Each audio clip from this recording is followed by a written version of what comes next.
What is up, everyone? In this video, I just wanted to discuss a little bit more about the nature of kettlebell training and how it doesn't just get you into fighting shape, build your body, but it also bulletproofs your body and fixes it. And allow me to explain why. And by the way, as usual, the workout that I'm doing in this video will be in the description below. We're doing 100 snatch to squats with a 30-kilo bell.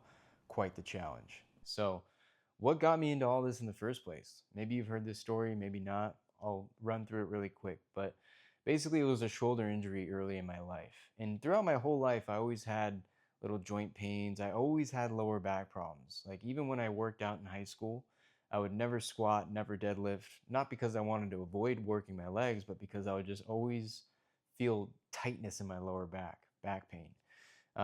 So I used to bike a lot. Cycling was the way that I used to work my legs, and then I would just do certain movements in the gym to work my upper body until even that got stripped away from me as I developed this shoulder injury. So this shoulder injury, started as just like a aching pain in the back of my shoulder, and it really hurt when I pressed. So I, first got rid of all pressing, no benching, no dumbbell presses, nothing, no shoulder presses. And then it started to hurt when I was curling, so I stopped curling. And then it started to hurt when I was pulling, stopped doing any lat pull downs, pull ups, even push ups. Like everything was just eventually off the table, even to the point where running would irritate me. Running would start to irritate my neck because I suppose the compensation that was happening from my shoulder. So I was not in a good place in my young adolescent life. So I actually got shoulder surgery, right? And after that shoulder surgery, a whole year after shoulder surgery, physical therapy, the works, I still felt the same. And I honestly think that that shoulder surgery was completely unnecessary. And this is something that's quite common. Orthopedic surgeons operate when there is no operation needed. There could have been other things that I could have done, which I did after, which could have easily eliminated the pain. But let's not even speculate on that. I had the surgery, it didn't work, I still had the same symptoms. So that's what eventually cascaded my journey into all that I do now, right? That's really what motivates everything that I do now, is not just getting in fight shape, phenomenal shape, getting shredded. It's also making sure that I can move well, you can move well, move pain free, and address what's actually happening in our body that causes this pain. Which, let me just say too, which I won't really touch on in this video, maybe in the next one if you guys are interested, but fasting and nutrition play a huge role into that, let me just say. Like, for example, if you have back pain, just understand how close your digestive system is to your spine, right? And what happens when you're constantly eating foods that inflame your digestive system, you might affect certain muscles around your spine that are supposed to function in a way that protects your spine. So when that doesn't work properly, your spine is more susceptible to damage, inflammation, and thus pain. So that's another topic. But anyways, so, after going through all of this and feeling this, sort of helplessness, hopelessness, maybe some of you watching this are feeling this now, like you work out, but you just have this nagging pain that won't go away. And it just seems so counterintuitive. It's like you're trying to do something good for your body. You're trying to get healthy. You're trying to get fit, but your body's working against you. That's exactly how I felt. And it's a depressing feeling. I was depressed, honestly, for a while, which led to heavy drinking, drug use, blah, blah, blah, which I've talked about in one of my ADHD videos. But that was all part of this, because I'm a very physically active person. I always have been my whole life. So not being able to take out that energy in a physical way had detrimental effects on my psychology, which again, maybe some of you can relate to. So, the journey to kettlebells was quite long, actually. It started with yoga because I was in that helpless of a state that I was like, I need to heal my body. And I couldn't really do anything else active without feeling discomfort or pain. So I started with yoga thinking that maybe, getting more flexible and addressing these things that I've totally neglected my whole life might help. And it in fact did. I started doing yoga religiously, going to class every single day, even teaching yoga at a certain point, working at the studio to get free classes. Like I was obsessed with it. This is the long story short. So I did that for a couple of years, which tremendously helped, and it really did sort of not just eradicate my shoulder pain. It didn't, because it was still there, but it gave me a deeper intuition, a deeper sense of my body that I didn't have before, that I could then use as a tool to work into my body and help the healing process, for lack of, going into that.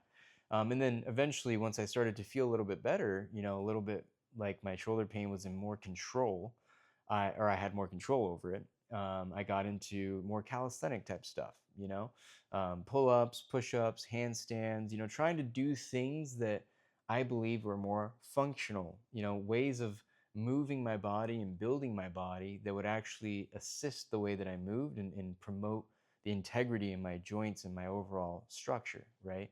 Addressing imbalances and things like that. That eventually led to martial arts, kind of the next logical step in that process, just trying to, again, push my body, get more athletic, work out, but in a way that was very real life, really functional, people throw this word functional around, but super important, things that actually mimic real life activity and movements, which is what martial arts is, using your whole body as a system and addressing all those aspects of your fitness, not just strength, not just power, not just cardio, not just mobility and flexibility, but everything sort of at once in a way that is natural, right? And that's what actually led me to getting into kettlebell training. I used to grapple a lot. I was addicted to jiu-jitsu for a couple years there, and I used to grapple with this Russian guy who may or may not be watching this YouTube video. Shout out Igor. And he was a savage. He still is a savage, and he moved really well, never got tired, was very strong, and so one day after class, I asked him, "What do you do outside of this?" And he was like, "Just kettlebell." And I was like, "Really? Interesting. What do you do with that thing?" And he kind of showed me some movements in the air, and I was like, "I've never seen that before." So after that, I grabbed a couple kettlebells from the store, and the rest is literally history. I got obsessed because to me, it felt like it gave me what I was feeling from jujitsu in terms of the bodybuilder's pump and the runner's high, but it also brought the aspect of weightlifting back into my life, which I had not touched for years and years, right? And I had been at peace with the fact at that point that I may never press a weight overhead again. I may never lift weights ever again. I was fine with that. But with the kettlebell, I felt that weight resistance, except I didn't feel the pain. I was able to squat, work my legs like I never have been able to before. Kettlebell swings, I used to think that would be detrimental to my back has never felt better. It's actually corrected all the problems that I believe were leading to the pain in the first place, because what kettlebells do is they force your stabilizer muscles to engage. They force your core to always be engaged with everything that you do.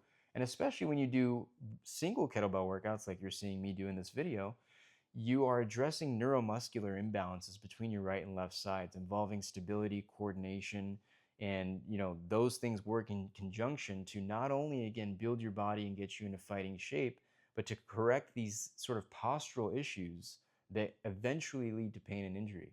And my hypothesis is that in today's day and age, guys, especially now, because everything we do is on our phone, on our computer, we're sitting a lot, and we do that all day, and then we go to the gym and we do these sort of robotic movements, with machines or with dumbbells and barbells that don't really do those things that I just mentioned, that don't really address coordination, that don't really address the neuromuscular imbalances between your right side, that don't necessarily engage your core or your stabilizer muscles in the way that they should be engaged.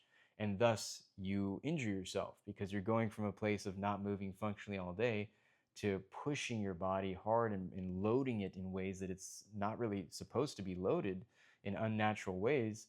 And that eventually, further reinforces the bad posture and the bad movement patterns that you've picked up on. And thus, boom, you're injured, right? So that's why I love the kettlebells, man, because before this, again, I never thought I'd feel that pump again, but with the kettlebells, I'm getting everything, like I've mentioned before. I'm getting strength, power, muscular endurance, power endurance, cardiovascular endurance, mobility, flexibility, and resilience. All things that could be transferred into actual sports, into grappling, MMA, into even golf. Because again, you're mobilizing your body, you're addressing your core from a 360-degree angle, which again has implications in all movements that you do, whether it's swinging a golf club, swinging a tennis racket, sprinting, throwing a ball, whatever it is, it restores the integrity in your structure in your body, right? Even just this workout that I'm doing here, 100 snatches to squats, which is a tough workout. Like, as you can see, the snatch, it's a full body movement addressing all the weak links in your kinetic chain, right? That you have to work through as you learn the kettlebell. That's why it's not mainstream, because it's a skill.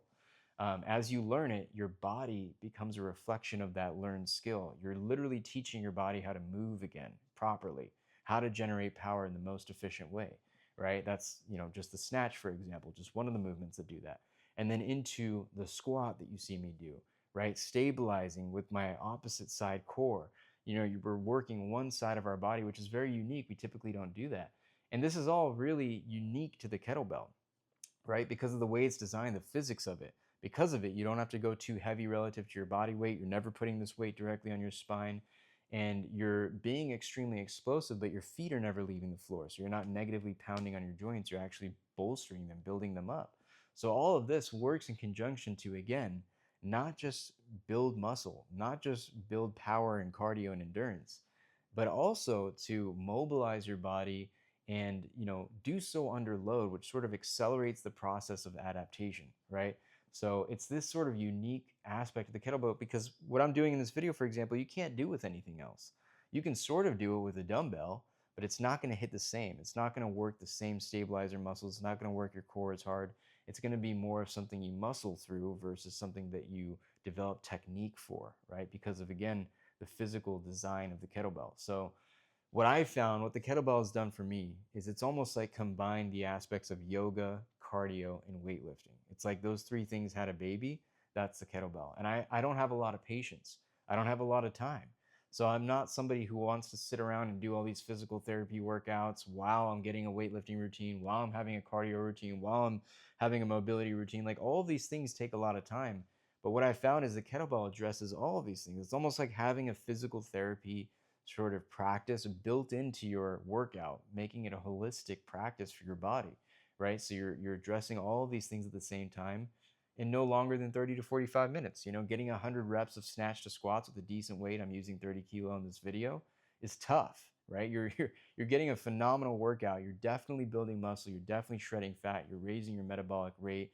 You're creating a beneficial hormonal environment to building muscle and losing fat.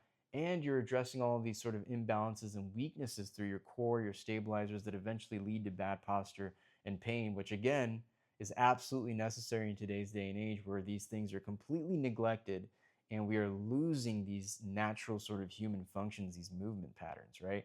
So it's of utmost importance to address these things. And, and in today's day and age, none of us have time anymore. So why not have an efficient practice that addresses everything? And I think that's what most people want. Most people don't want, again, to my point of the video I made a while ago of why kettlebells are better than bodybuilding. It's not to attack bodybuilding. It's just to say that most people don't even want to look like a bodybuilder, yet they're training like one. They don't want to feel like a bodybuilder, yet they're training like one, because it's mainstream and it has a very low barrier to entry. Kettlebells have a little bit of a higher barrier to entry just because you actually have to put the time in to learn the skill and technique, which I can help you with, link in the description. But once you do, again, that process is actually healing your body, restoring your movement patterns, and then allows you to really push yourself and become a savage. So try this challenge that I'm doing in the video, guys. It's a pretty hard workout. If you made it to the end of this video, I appreciate you. Make sure you like and subscribe. And let us know in the comments, what do you want to see next? What are you curious about? Any questions? And I will get to it. Thank you for watching. Peace.